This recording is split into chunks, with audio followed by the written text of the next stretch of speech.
Hello everyone, welcome back to another episode of r/Malicious Compliance. In today's episode, HOA wants me to join, so I do. Just not how they expected.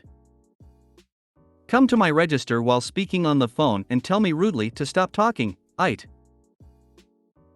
Before we get started, make sure to subscribe so you will never miss a video. So let's get started. HOA wants me to join, so I do. Just not how they expected. So this story is about a property I own, but rent out. This may sound strange, but I don't think I could afford to live there these days. It's become somewhat exclusive. I guess this could also go in pro revenge. I've used dollars here, because it's what most people reading this will relate to. This doesn't take place in the US, and I've given an approximate dollar value for local currency. To answer the most commonly asked question, this is in South Africa. This is going to be very long. Background. A million years ago, my property was part of a large farm. I bought it about 30 years ago, long after the farm was broken up, but before there was any development near it. The piece of land I got was near the back entrance that joined into a dirt road that ran past. The more expensive plots were near the tarred road in the front. I originally bought a large chunk of the land intending to do some farming, but that never happened. About 20 years ago, some of the owners got organized, we'll call them the Organized Owners OO, and had the area designated as a municipal suburb. The municipality agreed to put in tarred roads, water and electricity if a certain percentage of the properties were developed. A construction company, linked to the OO, went around contacting the owners who had land but no buildings, offering to build houses for us at a very, very reasonable price, contingent on them getting a certain minimum amount of people signing up. While this was happening, one of the OO approached me and offered to buy half of my property. I agreed, and the money I got for the sale, which was about 4x what I'd paid for the entire chunk of land 10 years prior, combined with a small loan from the bank, gave me what I needed to pay for a house to be built, and it was a fairly large and nice house too. I stayed in the house for a few years, and my mom moved in with me. I had decided to subdivide the property again and build her a house next to mine, but unfortunately an undiagnosed tumor took her before the house could even be started. Well, it was diagnosed, but too late to do anything. Soon after she died, we moved out of the house and started renting it out. About a few weeks before we moved out, the OO I'd sold the land to started talking about starting an HOA. I wasn't interested, and left soon after. About 2 years later, the neighbor OO contacted me. There were two roads entering the area these days, the original tarred road that was near where the farmhouse had been and was entered from a fairly busy main road, and my dirt road back entrance, which was now a tarred entrance from a wide but not very busy municipal road. The HOA was trying to get the old farm road blocked off to improve security and decrease through traffic, and wanted the road next to my property to be the main, and only, entrance to the HOA community. And they were pressuring me to join. I said no, and I was adamant, and eventually they accepted that, but told me they wanted to have a sign near the road welcoming people to the neighborhood, and the only practical place to put it was on the edge of my property. They also wanted to build a little guard hut and have a security guard permanently monitoring who went in and came out, and they wanted to build his shed on my property. We came to an agreement whereby they would mow the lawn and pay the equivalent of about $35 per month in exchange for the land they needed. I was very happy with this arrangement, since the property was fairly large, and it didn't really cost them anything since they already had a full-time gardening service servicing the HOA. This all happened over a decade ago. They eventually got the other main road blocked off, and the HOA is paying for rent-a-cop to be permanently stationed close to my property, as well as mowing my lawn and paying me enough money for takeaways for the family each month.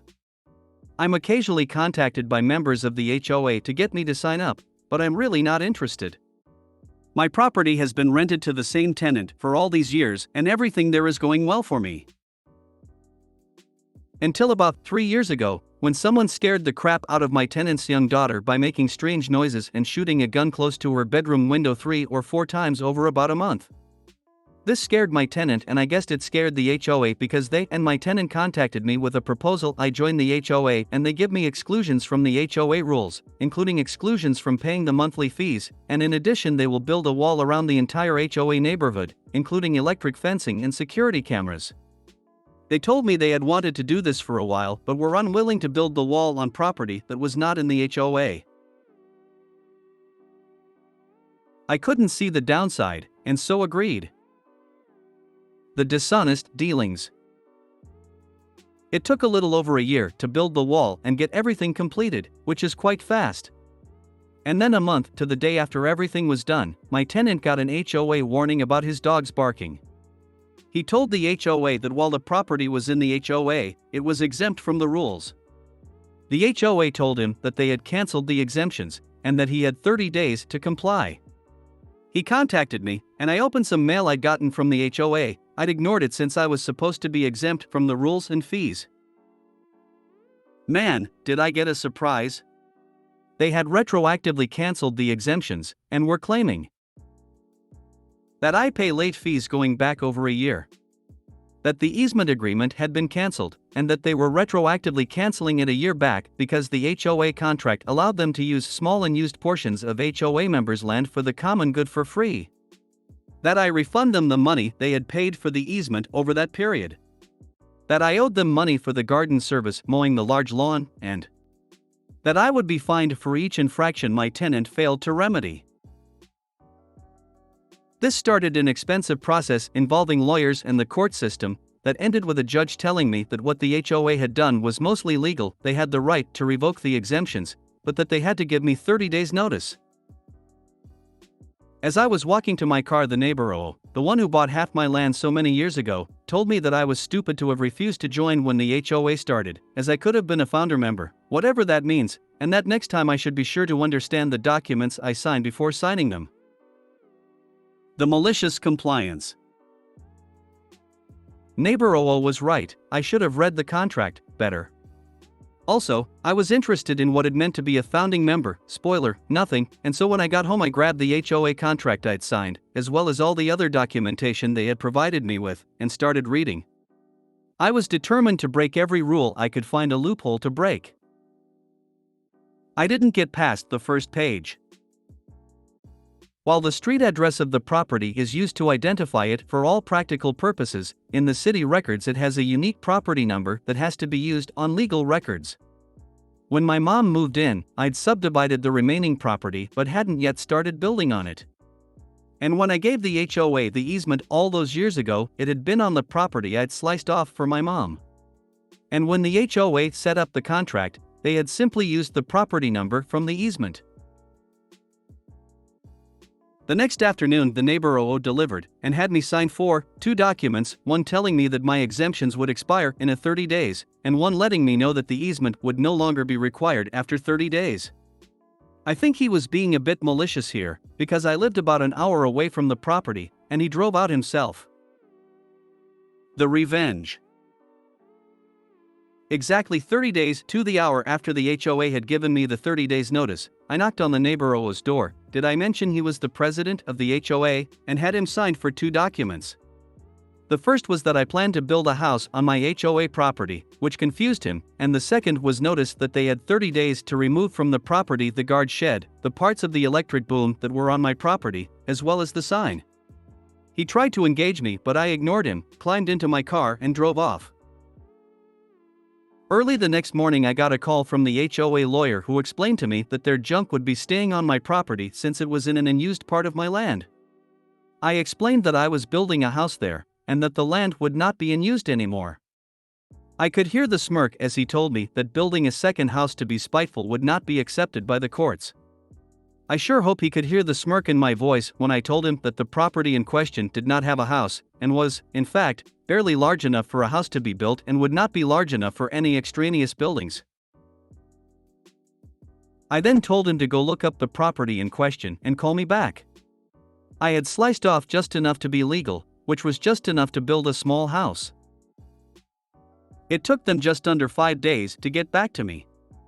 Their lawyer told me that the terms of the easement meant that I could not cancel without their permission, so I emailed him a photo of the document they sent to me canceling the easement. That afternoon, neighbor OO invited me to lunch, his treat, to discuss the problem. I said no thanks. He extended the offer again 2 days later, and again I said no thanks. Others of the original OO contacted me to try to talk. Some sounded aggressive, some sounded sympathetic. I said no thanks to each of them.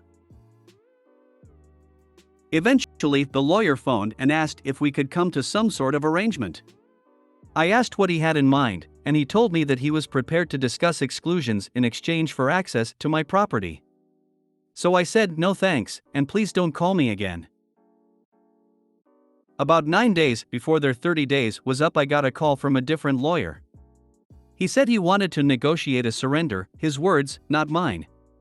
I agreed to meet him at his office the next day.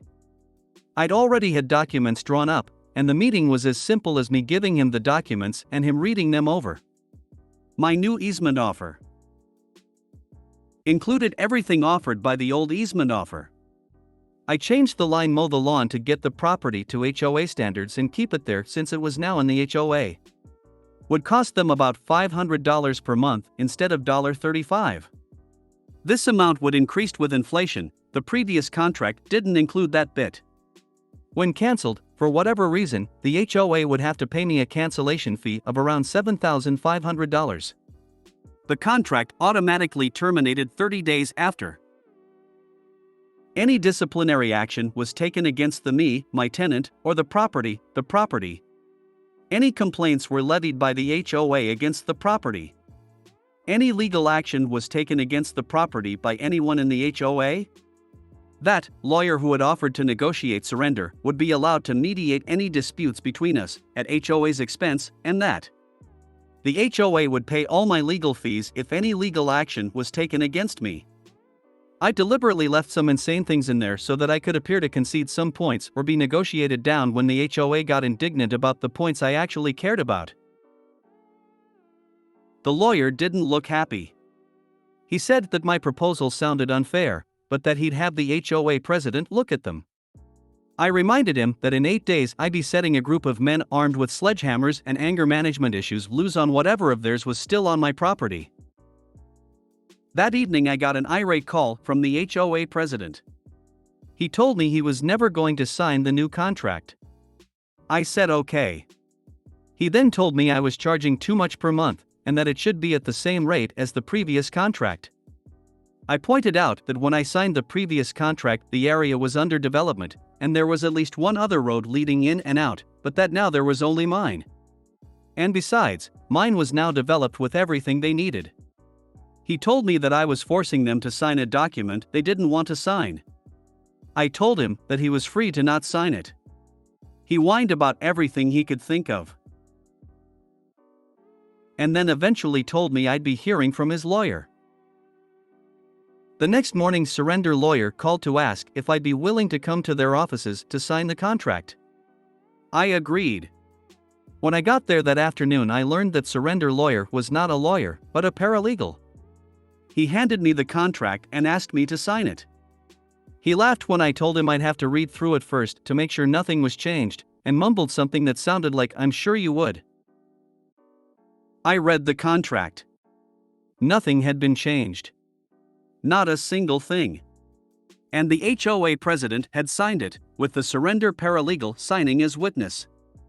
I looked at him and said, "Why did he sign this?" It was stupid to sign it, and the paralegal looked at me and said I started telling him that signing it would be a bad decision, but he told me I wasn't being paid to think or give legal advice, and to shut up. So I shut up. I said, "Do you understand what he's signed here?" He looks at me and nods. He said I asked him if I should have one of the lawyers look at it before giving it to you, and he told me that we had already billed enough for this, and that he'd sign it and sue me after their easement was safe. This happened about 1.5 years ago. It took 6 months for the HOA to find out how screwed they were. They wanted to sue me, but their lawyers explained to them that there was no way to win. Even if the court sided with them, all they would get is the easement contract voided, and they did not think that the court would side with them. The lawyers were adamant about one thing: the HOA could not live with the HOA pays my legal fees if legal action was taken against me, since it didn't limit the people taking legal action against me to the HOA as worded. The HOA would be forced to pay for my legal fees if anyone took legal action against me.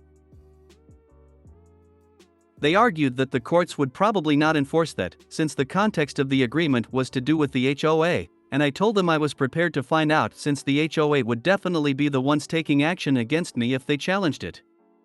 I eventually signed an addendum to the contract that said that the neighbor HOA president would personally pay all my legal fees unless he held no position at all in the HOA, and that the HOA would pay all legal fees if the HOA took legal action against me. He resigned from the HOA at the end of that meeting. I politely told him in front of everyone that he should not sign documents unless he understands what he's signing. He didn't look pleased. It came out during the mediation. You cannot imagine how happy the lawyers were that their paralegal was mediating, that without the ability to control access to the HOA neighborhood through the security boom, partially, on my property, the HOA had become a gated community a number of years back. The HOA would be in breach of their own articles and would be dissolved. I also learned, should have been obvious to me, that all the security cameras were wired, and all terminate in the guardhouse/guard shed. So basically, it was my way or the end of the HOA. That first mediation was really quite funny. My paralegal looked more than a little glum as we assembled, and he called everyone to order. I suspected that he had been told to work against me, so I took the initiative. I reminded everyone there that I had agreed to let paralegal mediate, but that I had agreed to no arbitration at all. If I didn't feel like the proceedings were fair, I'd leave and they could go ahead and sue. Paralegal brightened up and things actually went quite well. I'm writing this after getting home from the latest mediation. I built a paddling pool for the neighborhood dogs. As in, I made it myself. I dug a hole, packed it with stone, and added a concrete finish. It was my first attempt, and if I say so myself, it looked, well, terrible. The HOA called for a mediation meeting, what they do now instead of taking official action. I declined their mediation requests in the past, in which they told me, as nicely as they could, that the paddling pool was an eyesore right at the entrance of the HOA. I asked them to create a list of what needed to be fixed and how it needed to be fixed to give to me at the next meeting. The list was extensive. It basically required the pool to be rebuilt from scratch. I asked them if there was any way to reduce costs on the work they needed to get it up to HOA standards, and they assured me there was not. I thanked them, pulled out a copy of the agreement where they had agreed to get the property to HOA standards, which I'd highlighted, and handed it to them with the list. I told them the HOA usually preferred if these things were dealt with within 30 days. They started arguing until the mediator reminded them that they could not force me to comply without causing the easement to end. I should mention that their lawyers usually no longer attend these things. They said they would get it done. I also learned a lot about neighbor OO today. I found out that neighbor OO sold his property about 3 months back and is apparently leaving the country for Australia. I found out that the HOA had successfully sued him for a crapload of money they had lost to his mismanagement as part of his vendetta against me. I also learned that he had a vendetta against me. I have no idea what I did to upset him. I'm not sure if I will screw with the HOA anymore. I already think I'm so close to breaking them. The only thing stopping them from canceling the contract is the massive financial loss if they do. I guess a lot depends on how they treat me and my tenants going forward. Also, I do like the monthly payments, though, so I'm motivated to play nice. Neighbor OO was right, though, in the end. You really shouldn't sign documents unless you understand what you are signing. I reminded him that in 8 days I'd be setting a group of men armed with sledgehammers and anger management issues loose on whatever of theirs was still on my property. This got me. It got me right in the feels. Mine was when he told them they had to make all the fixes to the dog pool to get to the HOA standards. That bit about unless he was no longer part of the HOA, that got me right there. You took his shallow position of power and pulled it from right under him. Too bad you never found out what you did to anger him, though. If I had to guess, the guy felt slighted that OP resisted joining the HOA. This is one of the most complex and longest ongoing malicious compliance stories I've ever read. Is there anything in your agreement about transferring the agreement to new owners if you sell? It seems like owning this property for the specific purpose of extracting money from the HOA would be a legitimate investment. The property the HOA have the easement on is really small compared to the main property, and completely separate. If I sold the main property, it wouldn't affect the smaller property. As to whether the easement would move if I sold the smaller property, I'm not sure. Property law says the easement stays in effect if I sell, but whether it would pay to me or the new owner is something I'm not sure of. The contract is with me personally, but it assumes I own the property. I also learned that he had a vendetta against me. I have no idea what I did to upset him. Okay, that was too much. I'm wheezing here. He probably had a vendetta against OP for not joining the HOA when neighbor wanted to found it. He sounds like the sort who wanted to create a fief and was upset that it wasn't as large as he originally thought. Glorious. How does it feel being the smartest person in the mediations, haha? Not so much smarter as holding all the cards. It's actually liberating. I felt like I could afford to be nice because I had nothing to lose, no real consequences. You need to take your HOA destroying skills on the road. Hire yourself out as an HOA hitman. Come to my register while speaking on the phone and tell me rudely to stop talking, it. Let's say 7 years ago, I used to work as a cashier in a pharmacy, think Shoppers Brogmart. I didn't like the job and have low threshold when it comes down to rude/disrespectful customer. Whenever a customer would come to my register while talking on the phone, I would take great pleasures to say all the usual stuff I'm required to say, just loud enough so that it disturbs the call. In a friendly voice. Hi, how are you? Have you found what you were looking for? Do you have the Fidelity card? Would you like to donate to X? I would usually be met halfway with a gesture or words that mean that they want me to stop talking, and stop talking is what I did. In my city and store policies, plastic bags can't be given free, they cost 5 cents, and because they aren't free I need consent from the client before adding them to the bill. Unfortunately, the bag was the last thing I would have asked if they let me speak. But I was told to stop talking, so I do just that, scan the items, leave them standing on my counter, don't say the total amount, wait that the customer realize it's time to pay, let the customer pay and wait. Usually now they talk to me and ask, why aren't you bagging my stuff? Without a word, I point out the clear yellow sign on my counter.